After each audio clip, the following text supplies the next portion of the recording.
Welcome to the Making of Me podcast, where we explore the stories of curiosity or leadership transformation. Today's guest is Hoai Julie Pham. It's a Vietnamese-born American raised refugee, a social scientist, Amazon bestseller author, and TEDx speaker.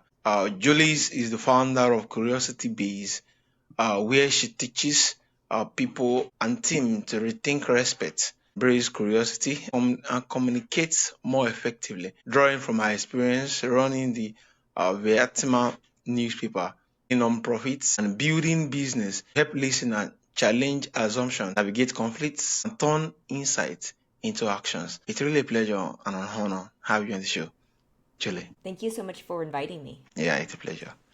Yeah, so Julie, what were some about the challenges or moments that shape you into who you have become today? Running my family's newspaper during the Great Recession was, I would say, was actually probably the key defining challenge. So that happened in 2008, and we were just at the start of the Great Recession. I had just finished my PhD in history, and I came back to Seattle. And I had been in Seattle the year before running the newspaper for a little bit, and everything was fine then. And then to come back in 2008, and the economy has tanked.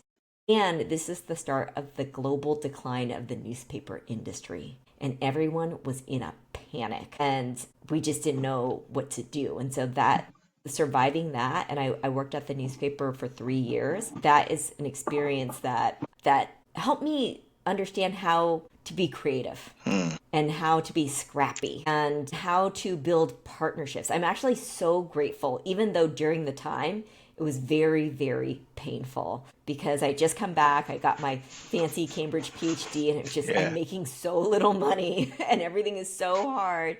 And we were working such a long hour, and I was working with my family, with my two brothers and my parents. And we were just trying to save any money, starting to deliver newspapers by ourselves, trying to just all of our advertisers are affected. So, everything is really, really hard. And I'll just never forget that time. And also I had to learn, not only was the environment really hard, this was very different from me because I was trained as a historian, and here I am having to learn how to do business and having to sell.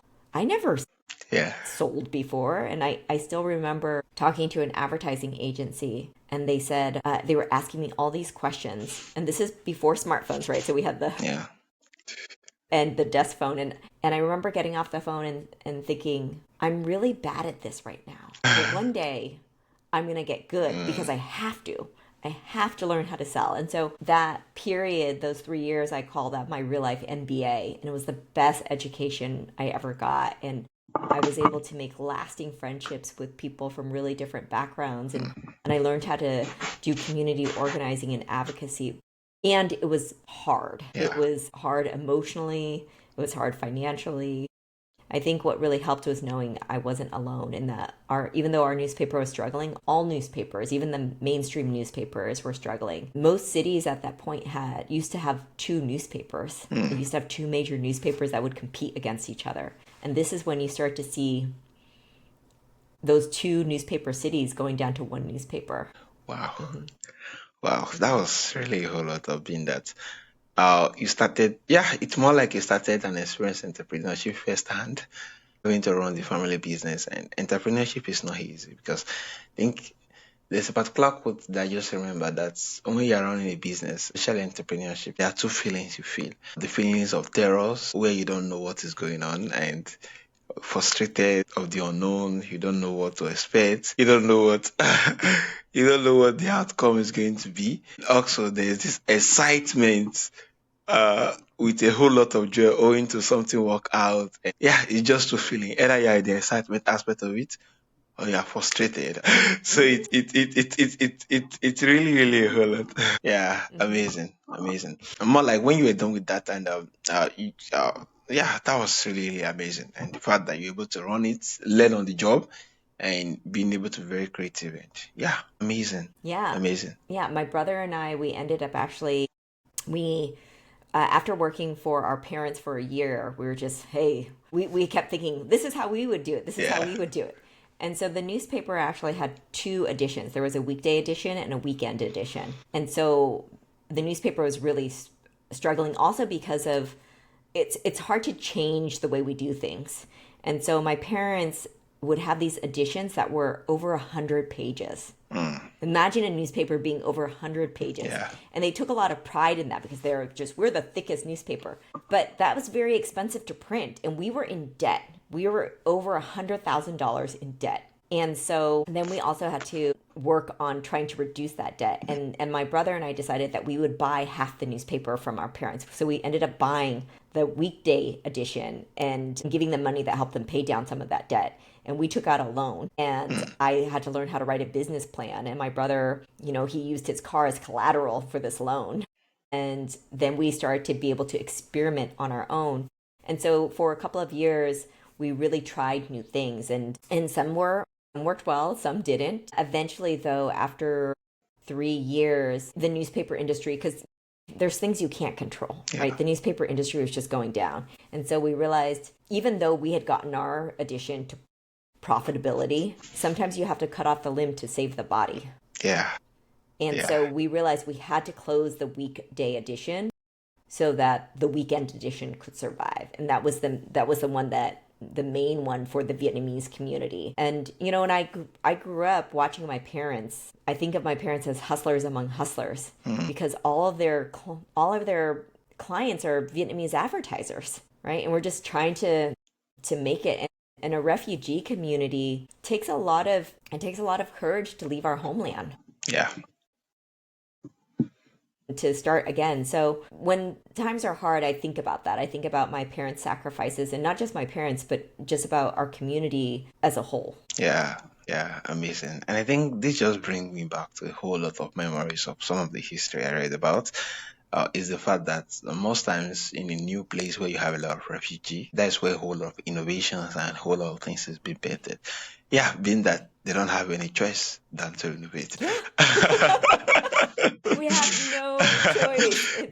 Being that they're far away from home, so they have to do something. They need to put food on the table at that particular moment. It helps in a whole lot. And quite a whole lot. Quite energizing.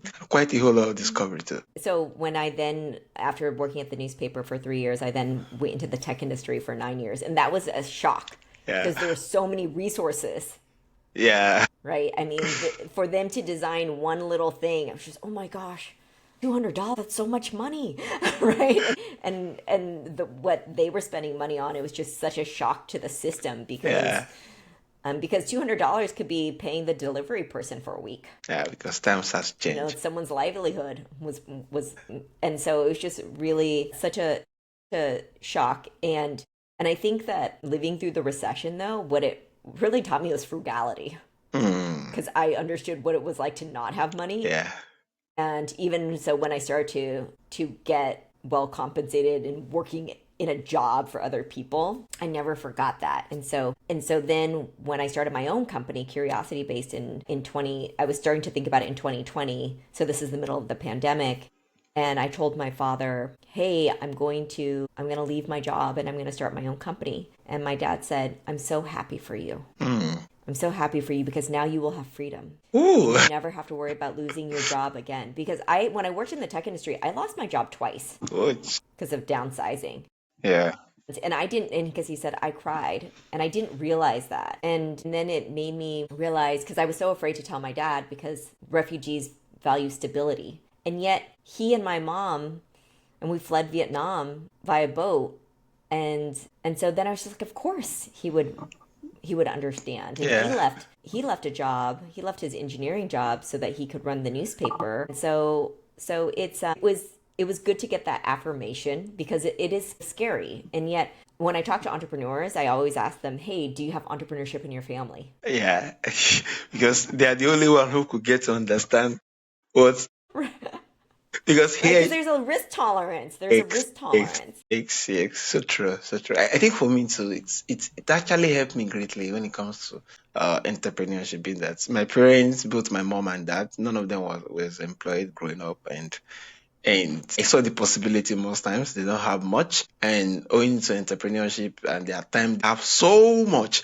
And in all of it, they have control over their times and everything. And so when I was done with, while I was still in school, I get into job. I saw the fact that the delay in payments and a whole lot of stuff, and I'm making to start rethinking. I think I need to do like my dad. Just opt out, and that's how I started painting. I started doing industrial cleaning. That very way I can control my time, and few time I'll have jobs. I'll be able to kind of offset and get what's usual pay of a monthly is, and it's usually amazing. I could basically understand being that you are looking at stability, and from your own end, stability to them I meet staying in job only for you to tell them, and they're like, yeah, I'm so happy for you. And you're like, you don't mean it like staying Yeah. out is Yeah. it's really amazing. And I tell friends, I mean, I had a friend who's just, I'm looking, I think I need the stability of a job. And I just said, actually, with all the layoffs, because there are a lot of layoffs happening right now, right? With all the layoffs right now, There's no stability. there is actually no stability. The only stability is the job that you make for yourself. Yeah. And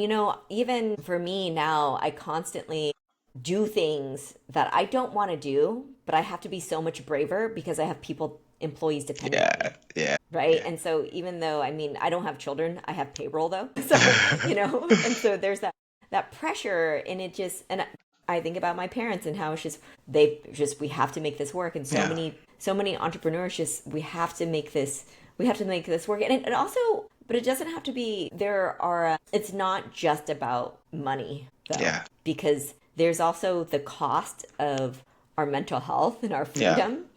And being able to control my own schedule gives me a lot of opportunities to self-care in the way that I need to Yeah. do that. And I think about my friends where they're in jobs where I think of it as, do your assets own you or do you own your assets? Because sometimes they have such luxurious lifestyles that they're in jobs that they hate to support the times they can go away on vacation. Yeah. It's really amazing. I think entrepreneurship is lovely being that you have control by a whole lot of stuff. And it's a very lovely way of learning a whole lot of stuff being in a short period of time because you just have to learn and master this within this short period of time, or else everything is going to crash. So usually for me, it's the fact that the journey is usually very lovely. Being that sometimes the destination is not where the lovely part of entrepreneurship is in the process of getting to the destination. And usually, just looking back, sometimes you're like, "Ouch, yes, I could do this during the newspaper stuff, so I can face that and actually get over it." So this particular looking back and seeing those moments is quite very energizing. So it was more like doing bigger things and daring a whole lot of other stuff, which normally you want to say, "Let me just stay in a still space. There's no need of doing this." Entrepreneurship is actually amazing. Yeah. So curiosity seems to be central to your work. How does practicing curiosity based change the way you work, lead, and live? Things are changing all the time. And so I think that the only way we can actually really approach this such a chaotic world is actually with curiosity, because otherwise it Yeah. would be paralyzing. I mean, there are jobs that didn't exist just 2 years ago, right? I learned a job, there's an AI prompter, Yeah. right? Like someone who prompts AI. That's actually a job. So with curiosity, we can approach those things where I mean, change is scary. So I don't Yeah. want to It is. say, don't worry, like, don't worry. It's scary. It is scary, right? And the way that I make sure that the fear doesn't seize me and overwhelm me is, all right, and now how do I feel about it? Even asking myself questions of, how do I feel about this fear, excitement, confusion? I can feel all of those things at the same time. um, and then to and then to move through it. I really, in the US, especially with higher education is changing so much. It's so expensive now. So there are a lot of people who are opting not to do it. Mm. And because actually, I mean, the people are carrying really heavy loans, and then are they actually going to get well-paying jobs upon graduation? Not necessarily. Yeah. And so I think it's actually up to employers to understand that they need to make the workplaces into learning organizations where people aren't just coming finished and they have things to give. It's just actually, how do we continue to invest in Yeah. them To and to invest in it. grow? So I think that's where curiosity in the workplace takes place. And also, I mean, curiosity is also really important just in our personal lives Yeah. for just enjoyment. Because I'll tell you that when I first came back to Seattle, I was curious in the way of accumulating knowledge, because that's what you do as an academic. You Yeah. accumulate knowledge and build it and write articles and research. Doing I wasn't curious in terms of relationship building. I wasn't as curious about other people and getting to know them, because I was trying to understand, what do you have to do with my work? And that took time for me Realize. to realize that other people are having fun and I am not having fun. And the problem is me. I Yeah. am the problem. Right. So that's, I mean, so curiosity, practicing curiosity it's been an evolution even for me, because it took me, I would think I was a year in my business already before I started to think about curiosity as a practice, as sometimes something we do and something we don't do. And that was because I had this experience that I talk about in my TEDx talk, where it was really hard and it was really humiliating. And I was Yeah. having all of my feelings trying to understand it. And the thing that came out was, wow, we take curiosity for granted. And what's really powerful is when we can admit that it's hard to practice. Yeah, yeah. I think this is really amazing, being that, yeah, curiosity is very key to live, yeah, a very holistic life and a very lovely, filled, adventure life. Being that, yes, times are changing, a whole lot of things are coming into being, and for you to catch up, you must be a lifelong learner, either in your business and personal life, relationship, and everything. Just imagine more like in a relationship, you don't want to catch up yet. You're not in your various medias. And how do you get to catch up? Where mean that, yeah, you can't keep traveling every now and then. You just have to hop in into various social media and get to see your friends and get to see what they're doing, get to connect with them every now and then. And yeah, you can't just stay in the old model where there is no phone, where there's no internet and everything. And the same thing goes with, I think, with curiosity based, it just speaks volumes. A very key skill that ought to be learned at a particular period is knowing when to quit and knowing when to continue what one is doing. And it's very, very key, Mm-hmm. being that things are changing very fast compared to the way it's coming into being. So knowing when to quit is very key. Just the way you make reference on newspaper. Oh, yeah. Yeah, you could actually tell that this is not sustainable anymore and get to just park the vehicle and hop in into another vehicle that could actually take you to the destination. And I think it's something we just have to keep really looking at every now and then until what we are doing is true. And we keep, yeah, rechecking it again. I think it just speaks volumes to knowing when to quit and knowing when to keep Mm-hmm. going. It's very, very key in this age of curiosity. Yeah. Yeah, And that's where also listening to your instincts. And actually, one yeah, of the things that I learned in my first year of business is around managing my energy. So when I was an employee, I managed my time. I have to work 40 hours a week, yeah, right? And I had to look like I'm doing things. And yet for me as an entrepreneur, I took a big risk. I don't make nearly as much money as I used to. The work is a lot scarier at times, right? Making sales and ask and things like that. And so I have to also be aware of the things, the activities that give me energy and the things that don't give me energy, because I am the founder and yeah, the manager. And so then when you were talking about what to say no to and what to yeah. quit. So something that I did 4 years into my business was I said, I don't want to make YouTube videos anymore. I was doing it for 3.5 years, doing a fresh video. And people kept saying, this is what you need to do. And then I realized, like, I don't want to do this anymore. It takes a lot of time. I don't really see Yeah. the return. And this is not giving me energy. So I'm going to stop. And you know what's been amazing is we now work with a small company in the Philippines. They just repackage what we do. I don't even have to do anything. Yeah. And it's actually grown. So I just learned how to work smarter Yeah. Amazing. Amazing. instead of harder. Yeah, amazing. So you have lived and worked in multiple countries. And how is your cultural upbringing and global experience influence your perspective on leadership and inclusion? It helps me appreciate that we all have different perspectives, Mm, and to slow down and to think, oh, just because they're doing something that I wouldn't do doesn't mean that what they're doing is wrong. yeah. Mm, And so I'll tell you, when I lived in the UK, people don't always look at each other straight in the eye. yeah. And so I just thought, oh, I don't like that. But then I was just, oh, this is cultural, right? Or when I lived in Vietnam, they have a phrase, time is rubber. So people are very flexible with their time.